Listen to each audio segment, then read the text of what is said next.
elle ne fonctionnera plus jamais. Annoncée il y a quelques mois, la fermeture de la station savoyarde de Notre-Dame-du-Pré a officiellement pris forme ces derniers jours. Démontage oblige, pylônes et gares de départ disparaissent petit à petit du paysage. Quelques stations sont venues récupérer des pièces et nous là, le reste du téléski est ferraillé, donc c'est pour ça qu'on utilise des chalumeaux, disqueuses, on couche les pylônes, puis ensuite on va faire tomber la gare. On la découpe et un ferrailleur va passer la récupérer. Et puis ensuite il y aura une demi-journée d'héliportage parce que la ligne est assez raide et c'est pas très accessible. 25 charges à débarrasser au total, un travail réparti sur 4 jours. Mais surtout, un démontage scruté de près par les habitants. Ici, pour tout le monde, c'est un petit pincement au cœur. Encore plus pour celui qui a contribué à donner vie à la station il y a 50 ans. Ça fait quand même un petit choc, hein, parce qu'on a quand même fait des choses. Hein. On a même fait une course qui était inscrite au calendrier à l'époque. Là. Puis on avait développé aussi un peu le ski de fond. Je me rappelle qu'une fois on avait fait une course d'un petit plateau là-bas. Avec les chandelles le soir, tout ça. Il y avait une certaine animation. Une disparition nostalgique sans aucun doute, mais pourtant bien nécessaire. Manque de neige répété, recettes en déficit, pas d'autre choix que de fermer la remontée.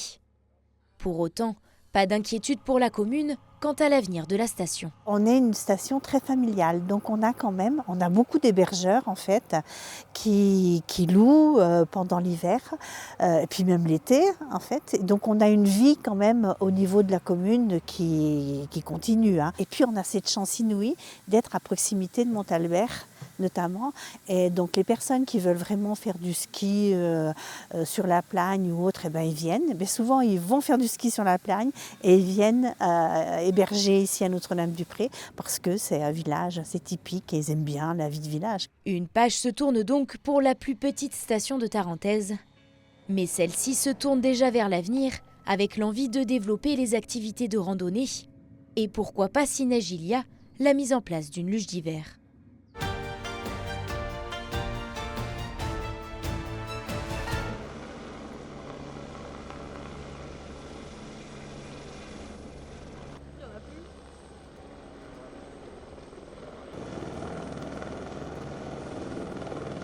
Alors ces 4 rotations ont consisté à déposer donc au sommet le piétement de la boule sommitale, Nous en avons profité pour évacuer des gravats, notamment l'ancienne boule et son piétement.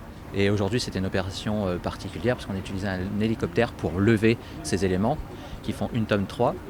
Et c'est quelque chose qui se fait peu couramment dans le monde du bâtiment. Le chantier de la tour Perret a commencé en novembre 2023. Il devait durer 2 ans.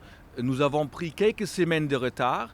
Donc l'échafaudage va être enlevé à la fin de l'année. Et après, il y a encore quelques travaux à l'intérieur à réaliser, notamment la pose des ascenseurs.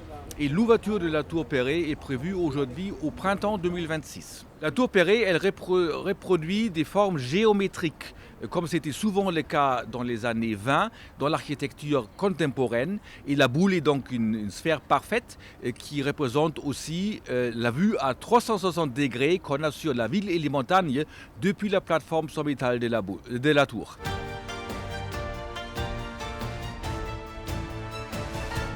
Des produits d'exception à récompenser. Ici, dans le laboratoire de fromage gourmet, chaque brie de la maison Dongé est ouvert avec soin. Corentin, coordinateur de la production, y ajoute délicatement le fromage frais à la truffe d'été, en veillant à ce que la saveur se diffuse uniformément.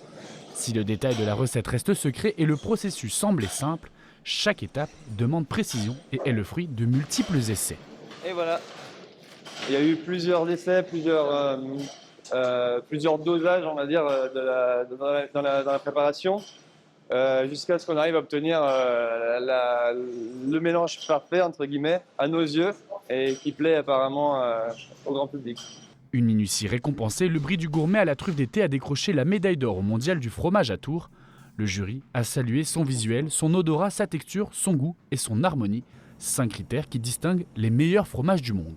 Là, l'idée, c'était vraiment d'apporter quelque chose de nouveau, une saveur nouvelle, avec des ingrédients qui ont été sélectionnés aussi bien pour le brie que le fourrage de ce brie-là, que ce soit la truffe ou ce qui vient fourrer le fromage frais. C'est un genre de pâte qui diffuse les saveurs au sein du brie, et du coup on a vraiment une harmonie globale qui est très bonne. On a fait pas mal de recettes et de tests et d'essais et d'erreurs avant d'en arriver là. Un savoir-faire ligérien que l'entreprise entend bien faire perdurer et valoriser dans ses prochaines créations. L'objectif, c'est de mettre en avant notre savoir-faire sur la transformation de fromage. Venir enrichir ce que l'on faisait déjà, c'est notre gamme de fromage à tartiner, qui était artisanale. Maintenant, on aura une gamme de fromages transformés avec une vraie valeur ajoutée et puis notre ADN chez Fromage Gourmet. Pour ses 10 ans, Fromage Gourmet reçoit le plus beau des cadeaux, un brie d'exception, récompensé d'or, symbole de leur savoir-faire ligérien et de leur passion pour le goût.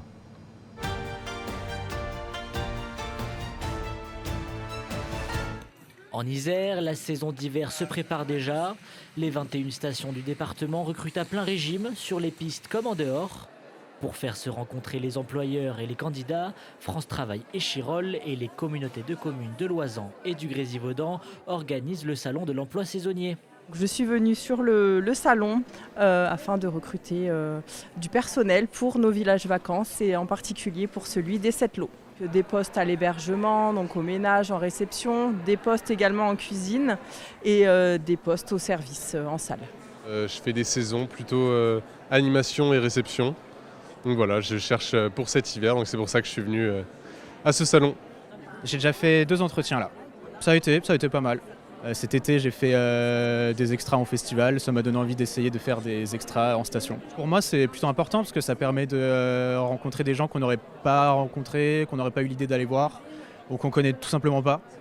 Le but, c'est vraiment qu'ils puissent intégrer l'entreprise, peut-être pour une saison, peut-être pour 2, pour 3, ou peut-être, comme certains d'entre nous, y faire leur carrière. On a vraiment tous les profils sur nos villages. Le plus âgé avait 62 ans cet été. Le plus jeune avait 17 ans et a passé son BAFA chez nous et continue à revenir de saison en saison. Donc il n'y a pas d'âge. Moi, ce que j'aime bien dans le métier de saisonnier, c'est qu'on est sur une temporalité de 4 à 6 mois où on envoie à fond et à la fois ça permet de changer d'environnement de saison en saison. Personnellement, moi je suis quelqu'un qui a besoin de changer d'environnement mais qui aime bien m'investir à fond dans le travail et je trouve que le travail saisonnier c'est bien pour ça. Après on peut en profiter aussi et on est toujours dans des lieux magiques et paradisiaux, donc c'est super. Près de 500 postes sont proposés lors du salon. Il faut dire que l'emploi saisonnier représente à lui seul un tiers des intentions de recrutement en Isère pour 2025.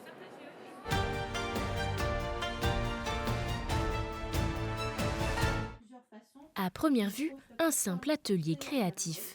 Mais ce lundi à Arrache-la-Frasse, on ne vient pas seulement pour composer des bouquets, on vient aussi pour partager, discuter et surtout rire un bon coup. Qu'est-ce qu'on vient de vous dire? Que c'était moche. Voilà. Oh ben non. C'est vrai, c'est moche ce que j'ai fait. Malgré les doutes ou les fous rires, chacune met la main à la pâte.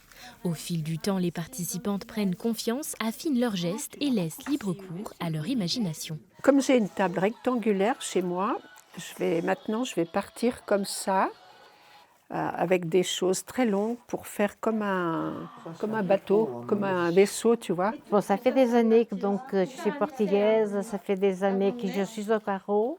Et puis c'est bien la première année que j'entends parler de ça. C'est ma petite fille qui me trouvait ça. Patience, précision, créativité, la composition en fleurs séchées n'a rien d'évident.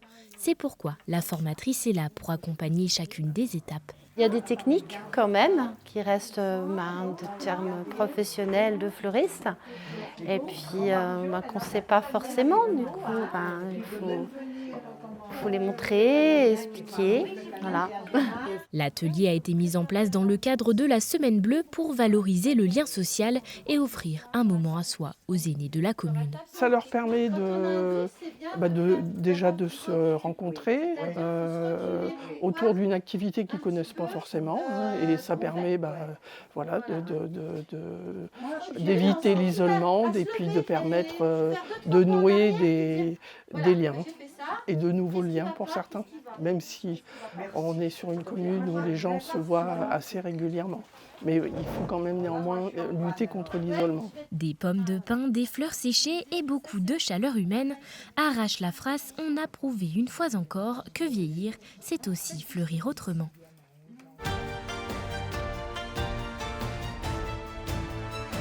Au CHU de Saint-Étienne, un programme innovant apporte douceur et réconfort aux patients en soins palliatifs grâce aux chiens. Chaque vendredi après-midi, pendant environ 30 minutes, les patients partagent un moment privilégié avec un animal spécialement formé.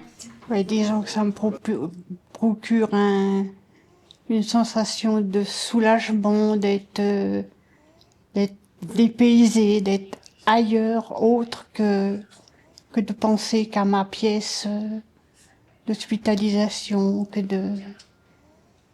je suis avec l'animal, je suis pas isolée du reste, quoi. Je suis avec et je profite du moment que j'ai avec elle pour essayer d'oublier. Ces moments suspendus, simples mais intenses, permettent d'oublier un instant la maladie et de retrouver des émotions enfouies. Mis en place depuis le mois de mars, ce dispositif durera au minimum 1 an. Il est co-géré et financé par la Ligue contre le cancer, qui soutient pleinement cette démarche de médiation canine. L'idée, c'est d'apporter un peu d'apaisement, de ramener la réalité au sein de l'hôpital, de se décentrer un petit peu potentiellement de la maladie, de la fin de vie et de juste être dans un rapport de bien-être. Moi, je suis éducatrice canine, donc les chiens ont une formation pour pouvoir rester posés auprès des patients sans forcément bouger. Et Luna, pour le coup, qui est ma partenaire principale, elle est juste exceptionnelle, vous pouvez juste le constater. Une approche tout en douceur qui mise sur la présence, l'écoute et le lien. Ça leur permet même d'oublier parfois les douleurs, les souffrances physiques, parce qu'ils se centrent sur autre chose, sur un autre objet, et c'est comme s'ils sortaient de l'hôpital. En fait, c'est vraiment des moments très appréciés par les patients et même aussi par les familles. Quand les mots manquent, la présence d'un chien peut tout exprimer. Grâce à la médiation canine, patients, familles et soignants partagent des instants précieux hors du quotidien de la maladie.